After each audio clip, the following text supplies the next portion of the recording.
Discovered that my therapist of 5 years records all my sessions and sells them as a podcast called The Most Pathetic Woman.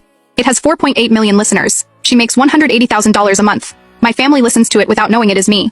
It all started when my younger sister Andrea recommended a podcast to me. You have to listen to it. It is called The Most Pathetic Woman. It is about a woman who does not realize her life is a disaster. It is addictive. I did not want to listen. It sounded cruel. But 3 weeks later at a family lunch, my mom mentioned it. That podcast about the pathetic woman is incredible. Poor woman, so blind. My Aunt Laura laughed. I yell at the screen, "Wake up, you fool." My dad nodded. It is frustrating. I cannot stop listening to it. Everyone in my family was listening to it. That night, out of curiosity, I searched for the podcast on Spotify. The Most Pathetic Woman, Episode 1, published 4 years and 11 months ago. I froze. Exactly 5 years ago, I started therapy with Dr. Patricia Ruiz.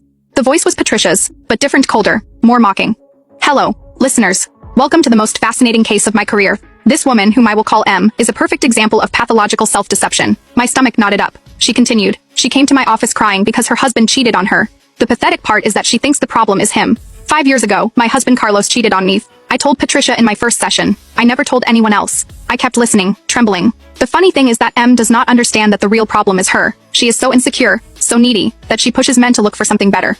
I felt nauseous. I had told Patricia I felt insecure after the infidelity. She told me it was completely normal, that it was not my fault. But on the podcast she was saying the opposite. I opened episode 2. Today M told me she forgave her husband immediately. Obviously M has no dignity. She accepts crumbs because she believes she does not deserve more. The comments were worse. This woman is an idiot. How can she be so stupid? I am embarrassed for her. I checked all the podcast information. 247 episodes published. I had exactly 247 sessions with Patricia, 1 per week. For 5 years. Every Tuesday at 4 in the afternoon. Every secret of mine turned into content. When I told her about my miscarriage, episode 83, M lost a baby and her first reaction was to wonder if her husband would leave her pathetic.